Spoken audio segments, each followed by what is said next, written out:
అందరికీ నేను స్వరాలి. అఖండ దీపం 58వ భాగంతో మళ్ళీ మీ ముందుకొచ్చేసాను. స్టోరీ కనుక నచ్చినట్లయితే లైక్ చేయండి, షేర్ చేయండి, అలాగే ఛానల్ని సబ్స్క్రైబ్ చేయండి. కామెంట్ చేయడం అస్సలు మర్చిపోకండి. ఇక లేట్ చేయకుండా మనం మన స్టోరీలోకి వెళ్ళిపోదాం.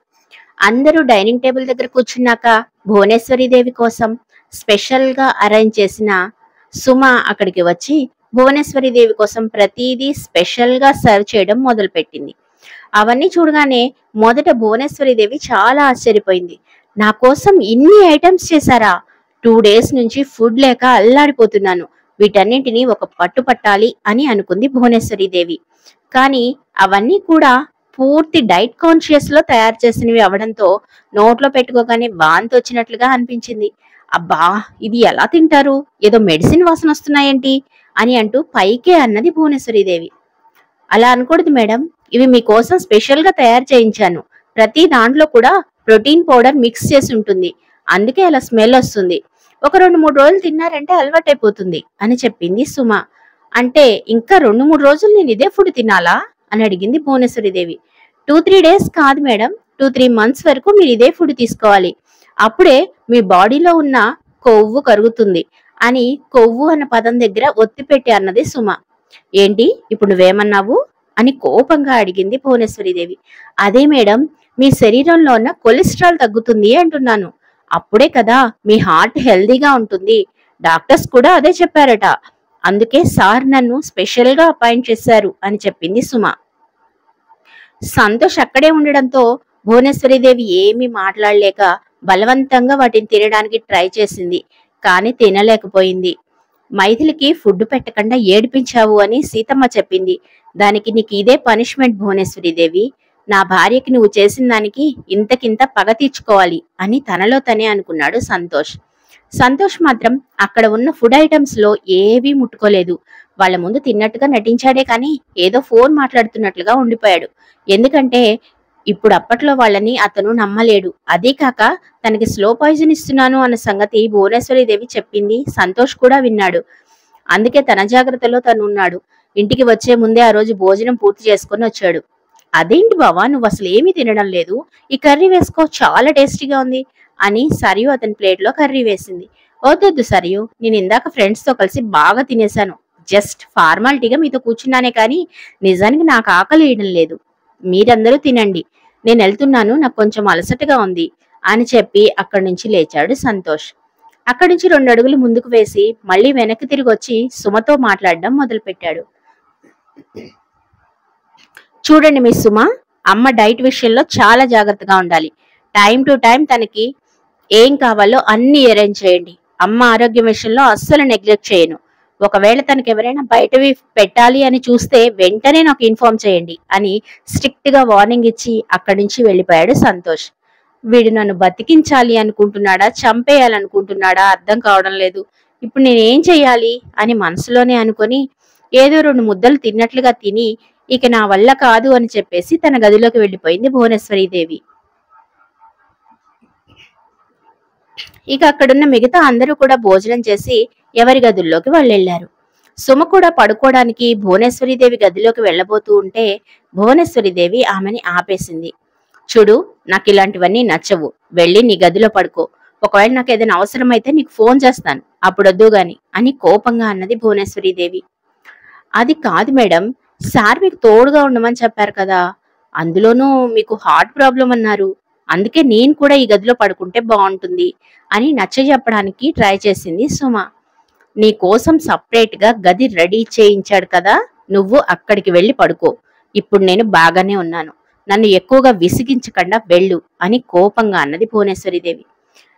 సరే మేడం, మీకేదైనా అవసరమైతే పిలవండి అని చెప్పి తన గదిలోకి వెళ్ళిపోయింది సుమ. సుమ తన గదిలోకి వెళ్ళిపోయిన తర్వాత సంతోష్కి మెసేజ్ చేసి చెప్పింది. సంతోష్ కూడా ఓకే అని తిరిగి రిప్లై ఇచ్చాడు.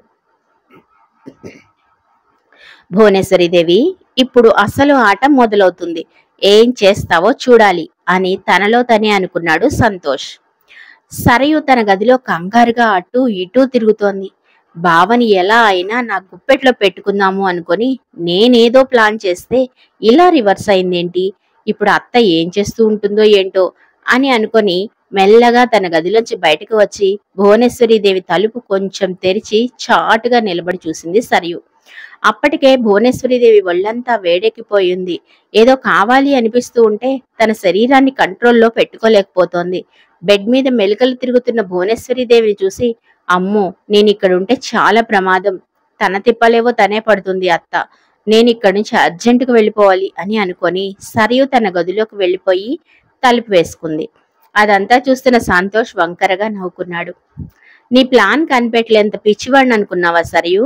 రేపు మీకోసం ఇంకో షాకింగ్ న్యూస్ ఎదురు చూస్తూ ఉండబోతోంది అని అనుకొని తన మొబైల్ బయటకు తీసి ఎవరికో కాల్ చేసి మాట్లాడాడు. మినిట్ టు మినిట్ ప్రతిదీ అప్డేట్ కావాలి, ఎక్కడా ఏ సీన్ మిస్ అవ్వడానికి వీల్లేదు అని చెప్పాడు సంతోష్. ఓకే బాస్, నేను అలర్ట్ గానే ఉన్నాను అని అవతల నుంచి వచ్చింది సమాధానం.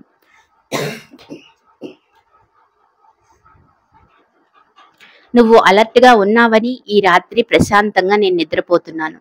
జాగ్రత్త, ఎవ్వరికి ఏ విధమైనటువంటి అనుమానం రాకూడదు అని చెప్పి ఫోన్ పెట్టేశాడు సంతోష్. వాళ్ళు వేసిన ప్లాన్స్ అన్ని వాళ్ళకే రివర్స్ అవుతున్నాయి అని తెలియని సరియు భువనేశ్వరీదేవి ఈజీగా సంతోష్ వాళ్ళలో చిక్కుకుపోతున్నారు. భువనేశ్వరీదేవి తన బెడ్ మీద మెలికలు తిరిగిపోతోంది. ఆమెకు అంతకంతకీ ఏదో కావాలి అనిపిస్తోంది. ఎప్పుడూ ఇంతకు ముందు ఇలా జరగలేదు. కొద్దిసేపటి తర్వాత ఆమె తన గది బయట నుంచి బయలుదేరి బయటికి వెళ్ళిపోయింది. ఆమె వెళ్ళిపోవడం సరియు గమనిస్తూనే ఉంది. అత్త, నువ్వు ఇవాళ అయిపోయావు. దీనివల్ల ఏ ప్రాబ్లమ్స్ వస్తాయో ఏంటో తలుచుకుంటుంటేనే భయంగా ఉంది. అలాగని ఇప్పుడు నేను నిన్ను ఆపలేను. ఏం జరిగితే అది జరిగింది. అంతా దేవుడి మీదనే భారం వేశాను అని అనుకొని లోపలికి వెళ్ళి పడుకోవడానికి ట్రై చేసింది సరియు. కానీ ఎంతకీ ఆమెకి నిద్ర పట్టడం లేదు. నేను కలిపి ఇచ్చిన పాలు తాగకపోతే ఏమైంది? ఈ రోజు బావని నా దారిలోకి ఎలాగోలా తీర్చుకుంటాను. ఒకసారి వెళ్ళి నేనే అడ్వాన్స్ అవుతాను అని అనుకుంటూ సరియు కూడా సంతోష్ గది వైపుగా అడుగులు వేసింది. సరియు సంతోష్ రూమ్ దగ్గరకు వచ్చి నెమ్మదిగా రూమ్ డోర్ నాక్ చేసింది. సరియు ఖచ్చితంగా తన రూమ్కి వస్తుందన్న సంగతి సంతోష్ ముందే ఊహించాడు. అందుకే పెద్దగా ఆశ్చర్యపోలేదు. రా సరియు, అక్కడే ఆగిపోయావేంటి? నాతో ఏదైనా మాట్లాడాలా అని చాలా సాఫ్ట్గా అడిగాడు సంతోష్. ఈ భావని ఎలా అర్థం చేసుకోవడాలో తెలియటం లేదు. ఒక్కోసారి చాలా పాజిటివ్గా కనిపిస్తాడు, కానీ చేసే పనులు మాత్రం అన్ని మనకు నెగిటివ్గానే ఉంటున్నాయి అని తనలో తనే అనుకుంది సరియు. ఏంటి సరియు, ఏదో ఆలోచిస్తున్నావు? నాతో చెప్పడానికి వచ్చావు. పర్లేదు చెప్పు, నేనేమి అనుకోనులే అని అన్నాడు సంతోష్. బావతో కొంచెం సెంటిమెంటల్గా మాట్లాడితే వర్కౌట్ అవుతుందేమో చూద్దాము అని అనుకొని సరియు అతనితో మాట్లాడడం మొదలుపెట్టింది. బావా, నేను చిన్నప్పటి నుంచి నీ మీదనే ఆశలు పెట్టుకున్నాను. ఆ సంగతి నీకు తెలుసు కదా అని అడిగింది సరియు. ఆ విషయం ఇప్పుడు కొత్తగా అడుగుతావేంటి సరియు? నీకు కూడా తెలుసు కదా, మనిద్దరం పెళ్లి చేసుకుందాం అనుకున్నాము. కానీ కొన్ని పరిస్థితుల వల్ల మన పెళ్లి జరగలేదు. ఇవన్నీ నీకు కూడా తెలుసు కదా అని అన్నాడు సంతోష్. అవును బావా, ఆ రోజు నిన్ను పోగొట్టుకున్నందుకు నేను ఎంత బాధపడ్డానో నాకు మాత్రమే తెలుసు. నా జీవితంలో ఆ రోజుని అస్సలు మర్చిపోలేను అని కళ్ళ నిండా నీళ్లతో అన్నది సరియు. ఏయ్ పిచ్చి, ఇప్పుడెందుకు అవన్నీ తలుచుకొని ఏడుస్తావు? అయినా అయిపోయింది కదా. అయినా మనం పెళ్లి చేసుకోబోతున్నాం కదా, ఇంకెందుకు ఇప్పుడు ఇవన్నీ తలుచుకొని ఏడవడం అని నార్మల్గా అన్నాడు సంతోష్. ఇప్పటికైనా మన పెళ్లి జరుగుతుందో లేదో అని నాకు చాలా భయంగా ఉంది బావా అన్నది సరియు. ఎందుకలా అనుకుంటున్నావు సరియు? ఒకవేళ మన పెళ్లి జరగకుండా ఆపేది ఆస్తి అయితే దాన్ని వదులుకోవడానికి కూడా నేను సిద్ధంగానే ఉన్నాను కదా.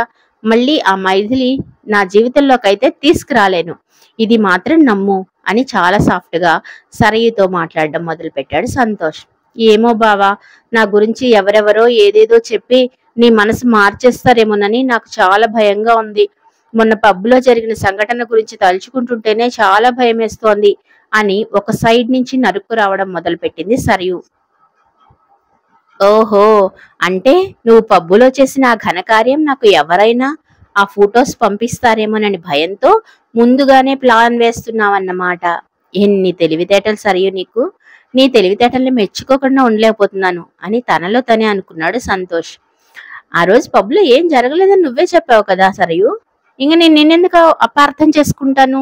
నువ్వు ఇక దేని గురించి ఆలోచించకు, అంతా మనం అనుకున్నట్లుగానే జరుగుతుంది అని ఆమెకు ధైర్యం చెబుతున్నట్లుగా చెప్పాడు సంతోష్. నువ్వు ఆ మాట అన్నావు, ఇప్పుడు నాకు కొంచెం స్థిమితంగా ఉంది బావా. రేపు ఎవరైనా వచ్చి నా గురించి చెడుగా చెప్పినా నువ్వు నమ్మవు కదా అని కన్ఫర్మేషన్ కోసం మరోసారి అడిగింది సరియు. ఎవ్వరు ఏం చెప్పినా నమ్మను. ఆఖరికి నా కళ్ళతో నేను చూసినా నమ్మను. ఎందుకంటే నీ మీద నాకు ఆ నమ్మకం ఉంది అని అన్నాడు సంతోష్. ఈ మాట అన్నావు చాలు బావా, కానీ ఇంకొక విషయంలో నేను చాలా భయపడుతున్నాను అని అన్నది సరియు. ఇంకా దేని గురించి భయపడుతున్నావు సరియు? నువ్వంతగా భయపడ్డానికి ఇంకేం జరిగింది అని క్యాజువల్ గా అడిగాడు సంతోష్. డాడీ బిజినెస్ ఇప్పటికే చాలా లాస్ లో ఉంది బావా. ఎప్పుడు కంపెనీస్ అన్ని మూసేస్తారో తెలియదట. అలాంటి పరిస్థితుల్లో మన ఆస్తి కూడా మన చేయి జారిపోతే మనం బతకడం చాలా కష్టమవుతుంది. అందుకే అంటూ చెప్పాలనుకున్న విషయాన్ని పూర్తిగా చెప్పకుండా సగంలోనే ఆపేసింది సరియు. అందుకే చెప్పు, నువ్వేం చెప్పాలనుకుంటున్నావో చెప్పు సరియు. ఎందుకు భయపడతావు? నేను నిన్ను ఇప్పుడిప్పుడే అర్థం చేసుకుంటున్నాను. నువ్వు నా దగ్గర అస్సలు మొహమాట పడాల్సిన అవసరమే లేదు.